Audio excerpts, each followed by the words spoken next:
what they see, through the examples that's good before them. I remember the Big Brother programs that used to be all across the United States. You hear very little about the Big Brother programs now. I think a Big Brother program in the city of Plainfield would help a lot of our youth, take them off the street corners. Because these men that were Big Brothers were entrepreneurs, businessmen, successful men. And they could take these youth under their wings and show them the other side of being successful. And that's what our youth need. But empowerment of the youth also starts in the home with the family. A child's growth and preparing them for what's out there starts with the mother and with the father. And once they get out there into the world, they can become achievers because they have to be believers in themselves first. I also would like programs to come into Plainfield. I know there's a few, the camps.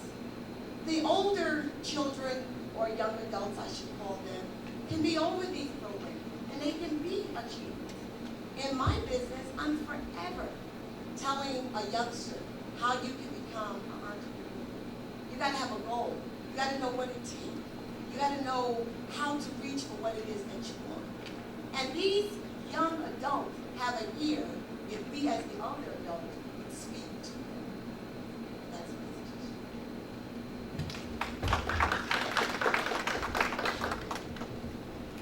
That was a multiple question. How will you bring business to the city of Plainfield? How would you use the work of the Citizen Budget Advisory Committee to aid in that? Where do you see the opportunities to use shared services to enhance the city of Plainfield's budget? Is the question clear? Okay. How will you bring business to Plainfield? The note here, how will the Red Valley train help? And the other part of the question is, how do you see opportunities to use shared services to enhance Plainfield with businesses? How would you access the work of the Citizen Budget Advisory Committee to aid in that process?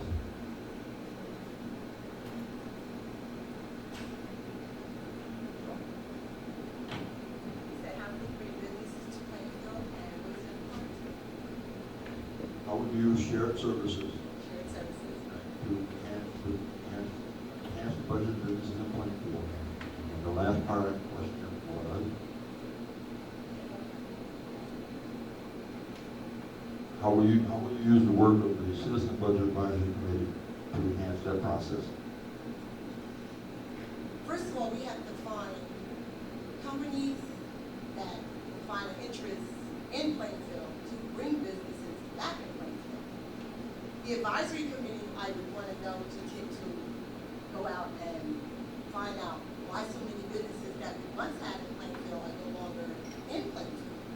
And then we could attack from that information how we can get these businesses to find an interest to come back in our city. Because there was a reason why they left. We have to find a reason why other neighboring boroughs have businesses in their towns and why the businesses have since left Plainfield. Opportunity for shared services. There are many businesses within our city that we do have. Say, for instance, our police force. We could use them to help with organizing projects throughout the city that would implement the residents. That could be a shared service. Also, the taxis within our city, believe it or not, could be a shared service when it comes down to senior citizens. Getting them around. They could give some of their time to take seniors where they need to go. For example, to the doctor. And I realize we have agencies, but when they said a shared service company, that's what it is.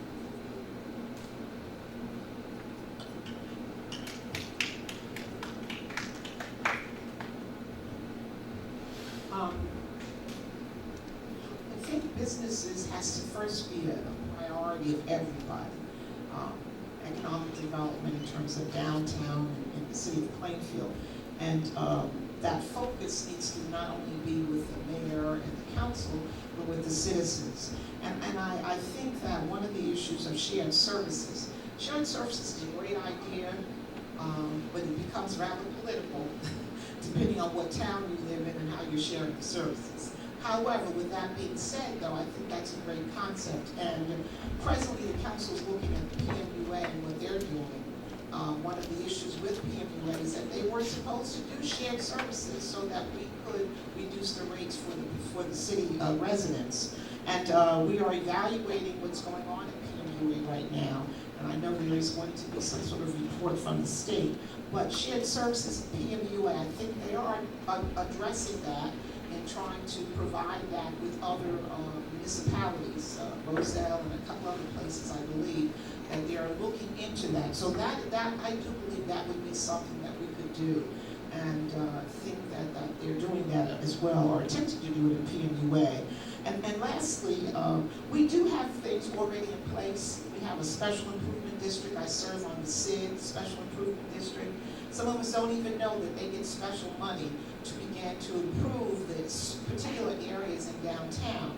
And I'm going to tell you that I think some of the issues have to do with the fact that they need to catch up with who's in town and begin to think out of the box and do some more innovation with the people who are on SID. I'm working on that now, hope we can begin to bring other entrepreneurs downtown to help us. Lastly, I think the Citizen Budget Advisory Committee, that's a very good idea. We have the planning board at the beginning of the process, but I like the concept of using that, the Citizens Budget Advisory Committee, because as we have a plan, they can help us look at what we've done and how effective they think we'll be as citizens. So that is a good idea.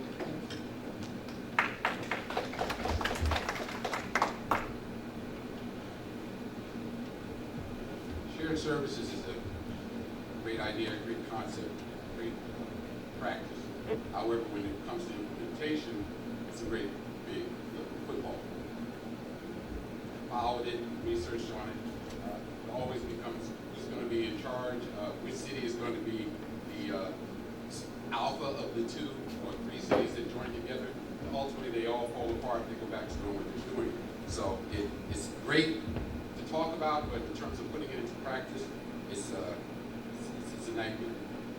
With respect to businesses, and bringing businesses to Plainfield, first and foremost, you and I, have to care about the businesses that we have here. For instance, Central Business District, I was riding through town late in the evening, and it's an old habit from when I used to be a patrolman riding through the Central Business District, looking at all the street lights, not the traffic signals, the street lights, the illuminators. Most of them in the Central Business District are out. It's dark.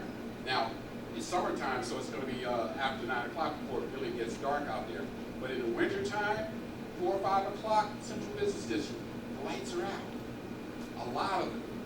Now, if we don't care about that, it goes back to that whole theory of broken windows. That if you let one window go, then another one gets broken, and then another, and then the whole wall, then you get graffiti. If you don't catch it right away, it escalates. So we have to first care about our own businesses, care about the environment of our businesses in order to attract others. No one wants to come to a downtown business district and it's not illuminated. The garbage cans are advertising posters. We have to get control of all of that in order for businesses to come in and service our city. Thank you.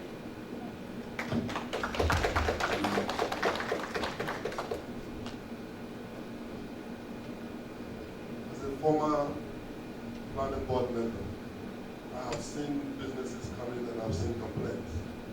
And some of them have been the ordinances. So as a councilman, once I'm elected, I think it will be very prudent for us to take a second look at some of the ordinances and see if there's anything that's been preventing new initiatives or entrepreneurs from coming in. I haven't been an entrepreneur. I know what I went through trying to set up a business here at Plainfield. And if it hadn't been that I live here, I could have started that business in Newark. So we need to look at those ordinances and make sure there is nothing there that's preventing new business. I've also gotten having complaints from those who currently own businesses, either from a turnout from zoning board or planning board. So we need to look at some of these issues, revisit the ordinances. And also, we need to create what is called business initiatives. Take a look at, I don't know if any of you watches the TV. I'm not saying do it here, but we can take a lead from there. New York is saying now that they're city of business, heaven for business. And they're doing, like, I believe, 10 years with no tax or whatever it is. But there is a caveat to that. So my father used to say that if you don't know what others are doing, watch them and take a lead from them. We also have to take a lead from Crawford and see what has been done and how they turn the city around and businesses that are coming in. In terms of the shared services, yes, PMU is doing it. I believe the city can do it. That will also include shared services between the city, a Board of Education, the county, and the list goes on. And then in terms of the Budgetary Advisory Committee, I read their report. I believe there's a lot there for us to take to law in businesses to see our benefit. Thank you.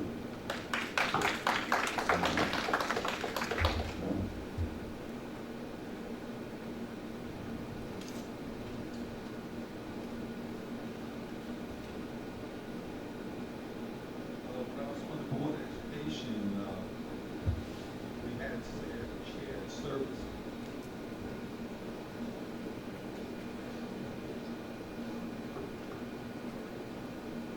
We had shared services, but like Sadiq said, a lot of times it's not as easy to talk about as to actually do it. Everybody wants to know who's going to be in charge, who's going to have say over this and that.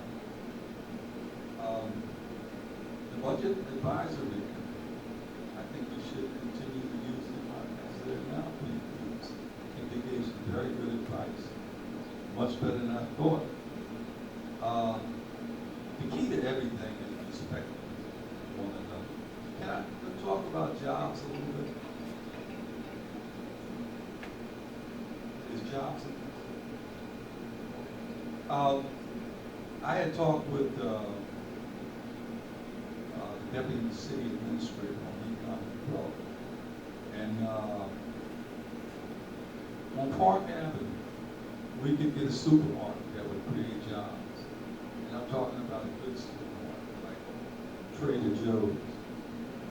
They're putting a supermarket at Whole Foods in Newark. They believe in locating in these inner city communities.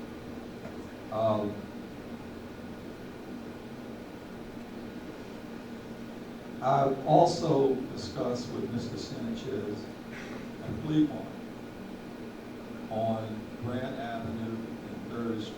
This is a vacant lot owned by the city. Has been vacant for as long as I can remember. And if any of y'all have ever been to Broadway flea market, then you know the kind of money that can be made. And we have a... Okay, sorry.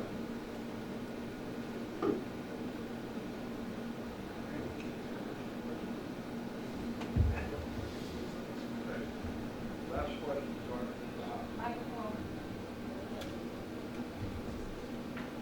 Last question, start with Mr. Hott.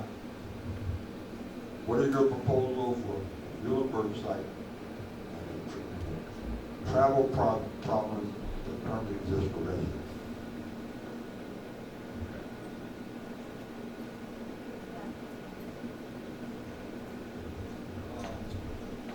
I don't have any solution about how to get to JFK any faster or over.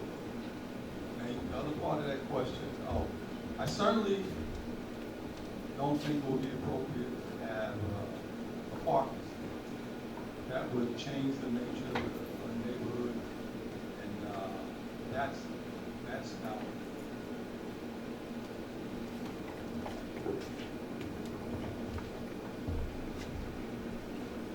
In terms of Muhlenberg, Jeff, I would suggest and I will work with the road system to come up with additional transport. Part of the problem they've had is that there's not additional transport, and that tends to weigh down on the waiting time. I'll come up with an idea to increase additional traffic so that people can be transported between JFK and then Boulevard. Now, I will say that also, it is my passion because that place saved my father when they had a congested heart failure. I was the place that saved him. So I know that the monument been there for over 127 years, that we can create what is called a partnership idea with neighboring hospital and begin to chip in, and some of the services can be done there as a satellite services. So those are the areas, because I've been into some of those discussions on what to do with the Muhlenberg and how to reinvent certain services there. So I am of the need that we should create more transportations for getting to JFK, but at the same time look at other hospitals, bring them in based on individual departments, not the whole hospital. But you can get a few of the hospitals to give you some of the departments to operate out of that facility. I do not support an apartment of that facility. Thank you.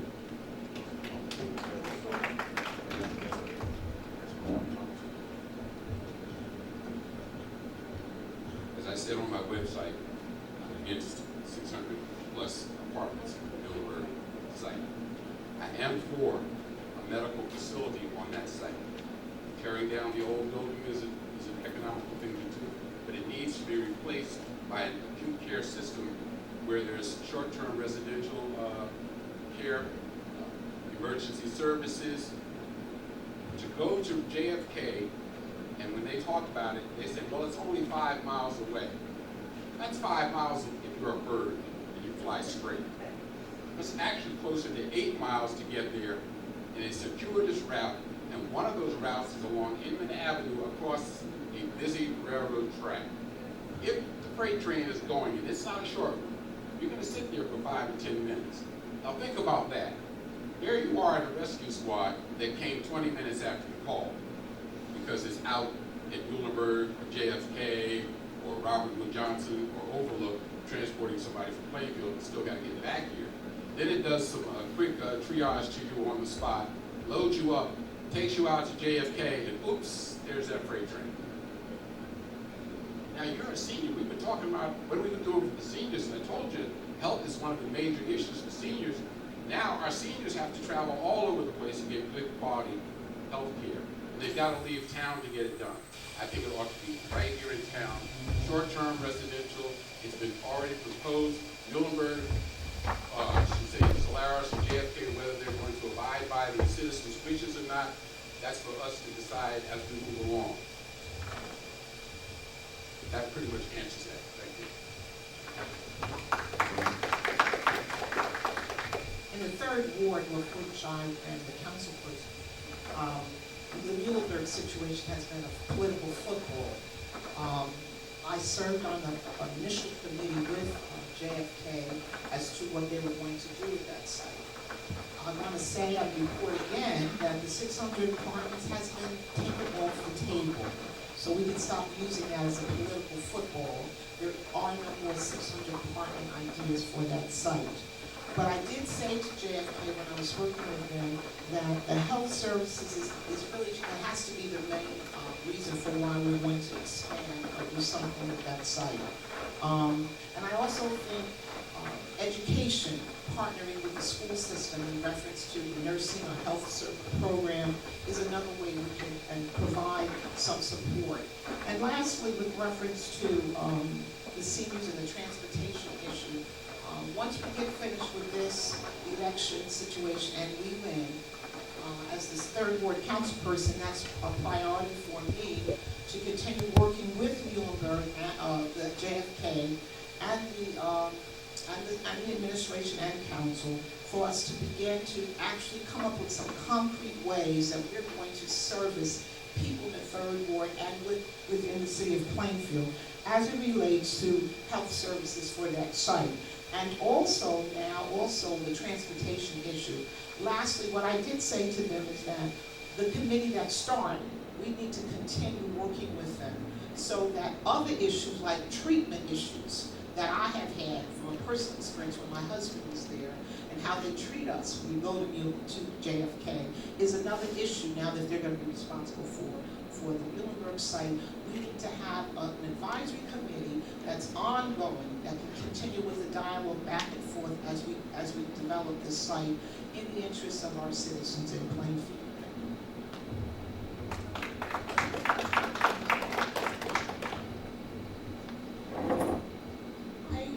I don't see where 600 units would have benefited the community in that surrounding area.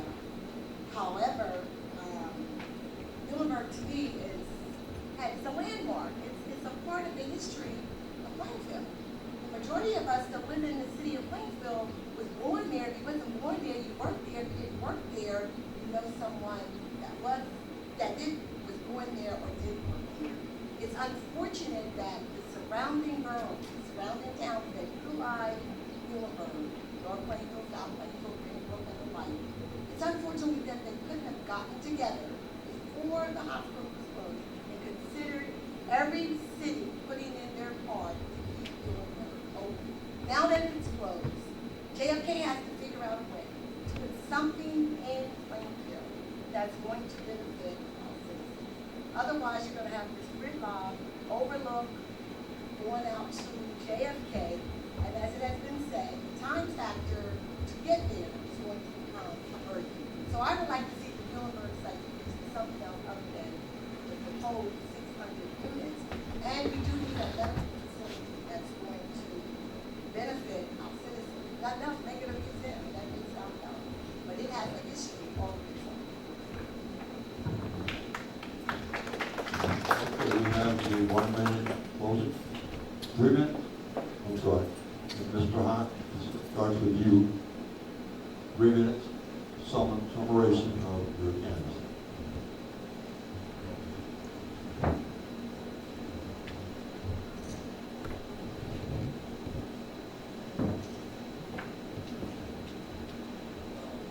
I'd like,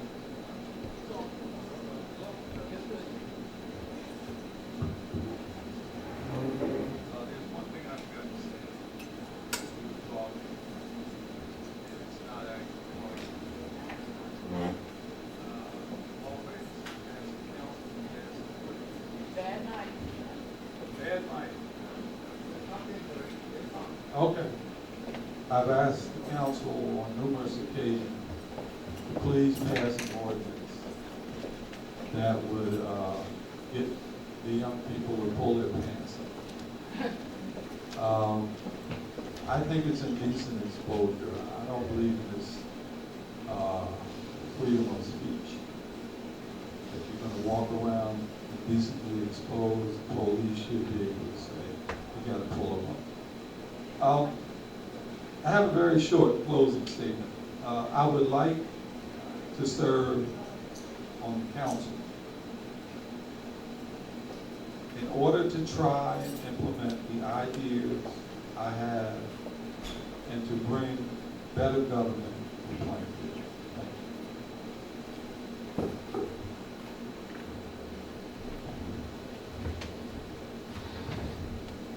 Again, I just want to thank NAACP for this opportunity. And for those who put together, thank you so much. In closing, I believe that I'm the best qualified candidate. Having been a commissioner for the past, in different departments for the past 8 years as a volunteer. I've worked in so many projects. When I was in the planning board, I was involved in the master plan. And I was also involved in the transit oriented village coming out of Grand Alley, including the 7-Eleven, both on Leland and Torrey Road. They came in when I was planning. And I believe that I have the qualification, and I believe that I have the touch, and also the compassion to work with the city council members.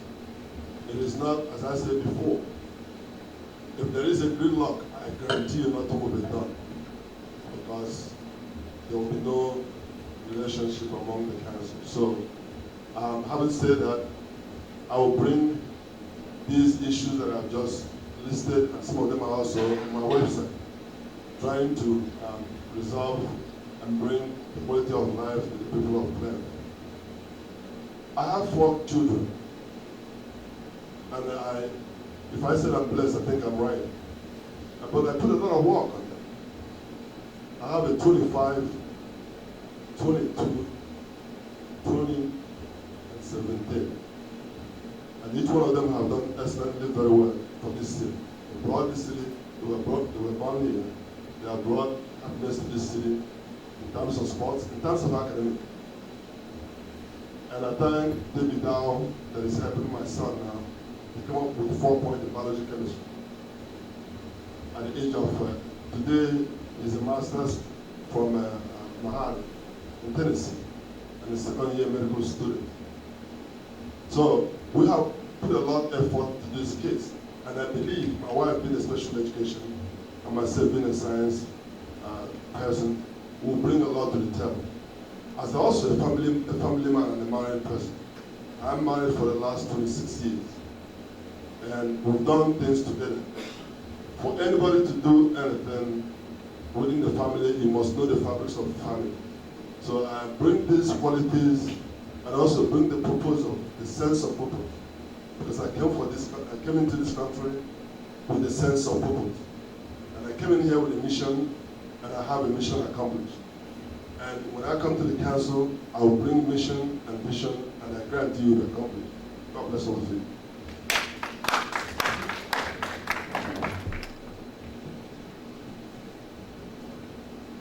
You've been a great audience.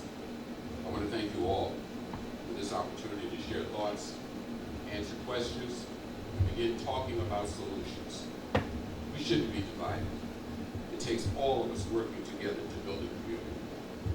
We need to restore respect, integrity, ethical leadership, neighborhood engagement, and a sense of connectedness and hope.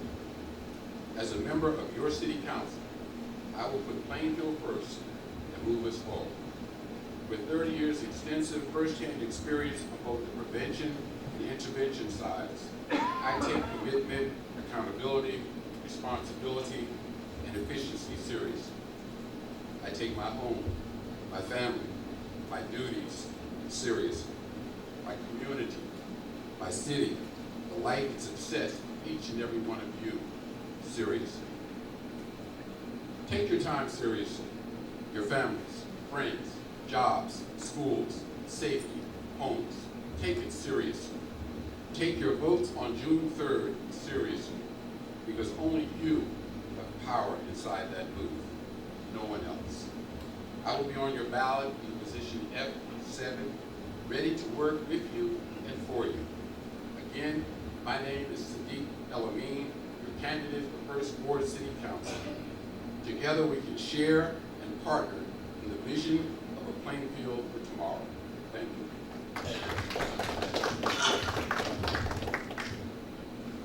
I am already your councilwoman, serving in the 3rd Ward.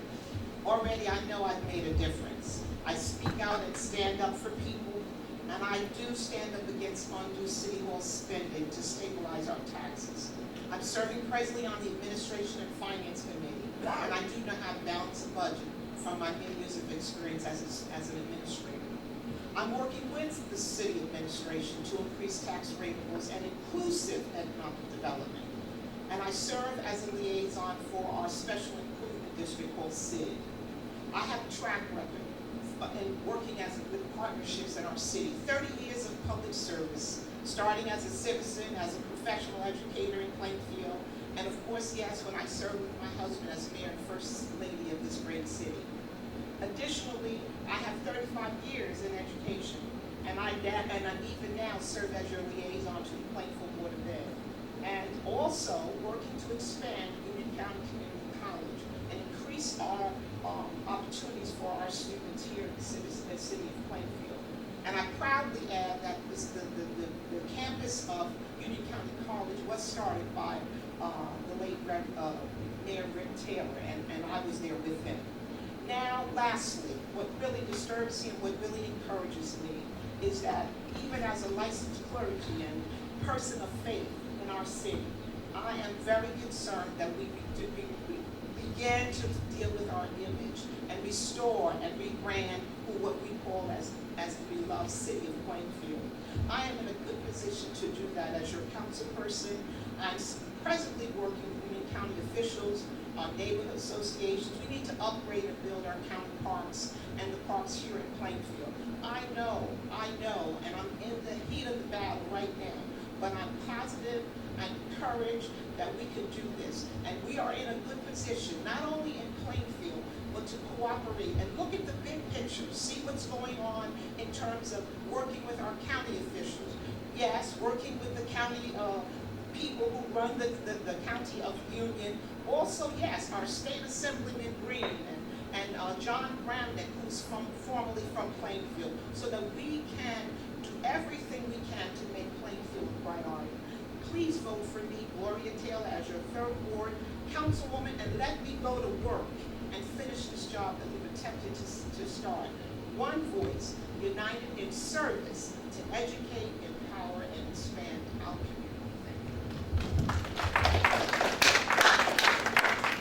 I would just like to thank each and every one of you for coming out to give me an opportunity to express myself and my concerns. In closing, I would like to reiterate the importance of restoring our city with jobs, lowering property taxes should be our top priority.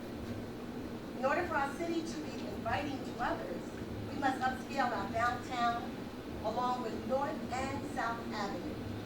Furthermore, any contractors doing business in the city of Plainfield should consider hiring qualified citizens of Plainfield to help with work. Also, the youth need more youth-oriented programs to give them an outlet. Everybody standing on the corner is not on the corner just because they want to be on that corner. You may say, how would I know? Because some of these same things affect me. I grew up in the city of Plainfield. I can declare to you tonight, I'm a proud product of Plainfield. Regardless of what anybody says, I'm proud of Plainfield, and I'm definitely proud of Plainfield. Again, I support putting more beat police throughout the city to help decrease crime so that our community, as I said, the community can feel safe and secure. I'm ready for duty because I can make a difference. Because I'm a proud novice, not a mastered fool. Thank you very much and have a great evening.